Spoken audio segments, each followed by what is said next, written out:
అంగీరసుడు చెప్పింది విన్న ఉద్భూత పురుషుడు కర్మయోగాన్ని గురించి ప్రశ్నించాడు అని అనుకున్నాం కదా. అంగీరసుడు ఇలా చెప్తున్నాడు: చక్కటి విషయాన్ని అడిగావు, శ్రద్ధగా విను. సుఖ దుఃఖాది ద్వంద్వాలన్నీ దేహానికే గాని తదతీతమైన ఆత్మకు లేవు. ఎవడైతే ఆత్మానాత్మ ఏవం సంశయగ్రస్తుడో వాడు మాత్రమే కర్మలను చేసి తద్వారా చిత్తశుద్ధిని పొందినవాడై ఆత్మజ్ఞాని కావాలి. దేహధారి అయిన వాడు తన వర్ణాశ్రమ విద్యుక్తాలైన స్నాన శౌచాదిక కర్మలను తప్పనిసరిగా చేసి తీరాలి. స్నానేన రహితం కర్మ హస్తిభుక్త కపిద్ధవత్ ప్రాతఃస్నానం ద్విజాతీనాం శాస్త్రం చ శృతి చోదితం.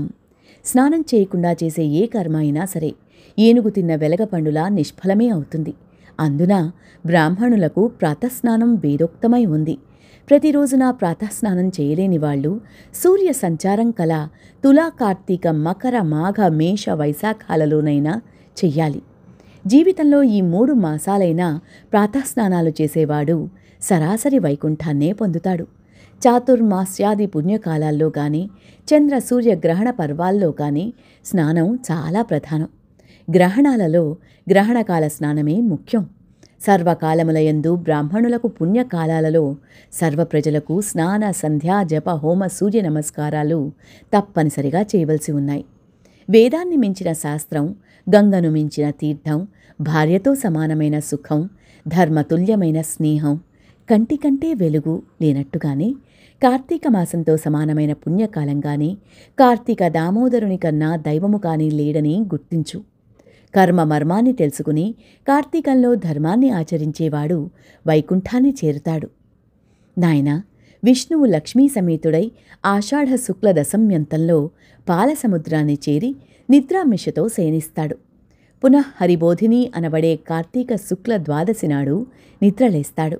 ఈ నడుమ 4 మాసాలనే చాతుర్మాస్య అంటారు. విష్ణువునకు నిద్రాసుఖప్రదమైన ఈ 4 నెలలు కూడా ఎవరైతే హరిధ్యానాన్ని పూజలను చేస్తుంటారో వాళ్ల పుణ్యాలు అనంతమై విష్ణులోకాన్ని పొందుతారు. ఈ విషయమై ఒక పురాణ రహస్యాన్ని చెబుతాను, విను.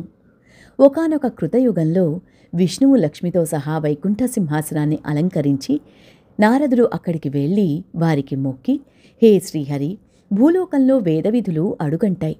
జ్ఞానులు సైతం గ్రామ్య సుఖాలకు లోనైపోతున్నారు. ప్రజలంతా వికర్ములై ఉన్నారు. వారెలా విముక్తులవుతారో తెలియక నేను దుఃఖితుడనవుతున్నాను అని విన్నవించాడు. నారదుని మాటలకు విశ్వసించిన నారాయణుడు సతీ సమేతుడై వృద్ధ బ్రాహ్మణ రూపధారి అయి తీర్థక్షేత్రాదులలోనూ బ్రాహ్మణ పరిషత్ పట్టణాలలోనూ పర్యటించసాగాడు.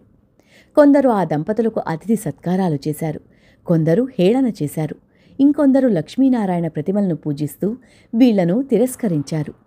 కొందరు అభక్ష్యాలను పాపాచరులని చూసిన శ్రీహరి ప్రజోద్ధరణ చింతనామానసుడై చతుర్భుజాలతో కౌస్తుభాది ఆభరణాలతో యథారూపాన్ని పొంది ఉండగా జ్ఞానసిద్ధుడనే ఋషి తన శిష్యగణ సమేతంగా వచ్చి ఆయన్ని ఆరాధించాడు. జ్ఞానసిద్ధుడు వేదవేత్తల చేత వేదవేద్యునిగాను వేదాంత స్థితునిగాను రహస్యమైన వానిగాను అద్వితీయునిగాను కీర్తింపబడేవాడా, నీకు నమస్కారం.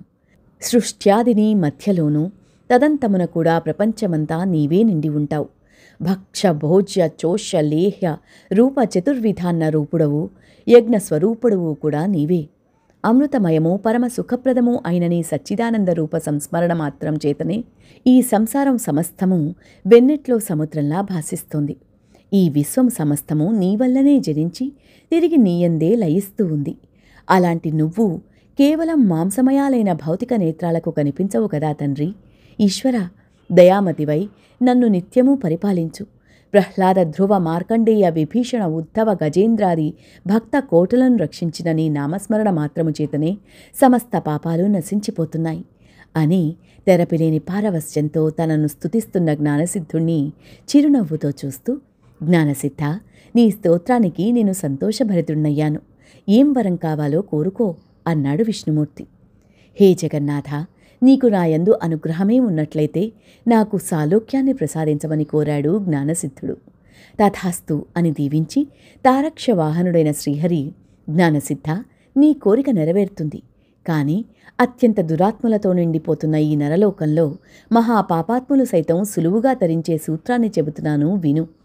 నేను ప్రతి ఆషాఢ శుద్ధ దశమి నాడు లక్ష్మీ సమేతుణ్ణై పాలసముద్రంలో పవళించి కార్తీక శుద్ధ ద్వాదశి నాడు మేల్కొంటాను.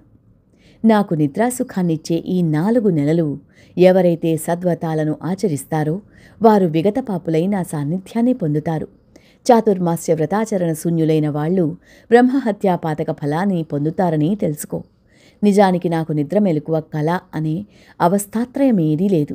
నేను వానికి అతీతుణ్ణి.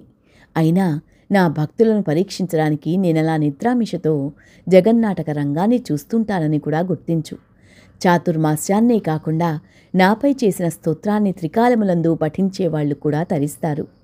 వీటిని లోకంలో ప్రచారం చేసి లోకోపకారానికి నడుంకట్టు అని చెప్పి ఆదినారాయణుడు లక్ష్మీ సమేతుడై ఆషాఢ శుక్ల దశమి నాడు పాలసముద్రాన్ని చేరి శేషతల్పంపై శయనించాడు అని చెప్తూ అంగీరసుడు, ఓయి దురాత్ములైనా పాపులైనా సరే హరిపరాయణులై ఈ చాతుర్మాస్య వ్రతాచరణ చేసే బ్రాహ్మణ, వైశ్య, క్షత్రియ, శూద్ర, స్త్రీ జాతుల వారందరూ కూడా తరించి తీరుతారు. ఈ వ్రతాన్ని చేయని వాళ్ళు గోగోత్ర హత్యాఫలాన్ని, కోటి జన్మలు సురాపానం చేసిన పాపాన్ని పొందుతారు అని ముగించాడు అంగీరసుడు. 10వ నాటి పారాయణం సమాప్తం.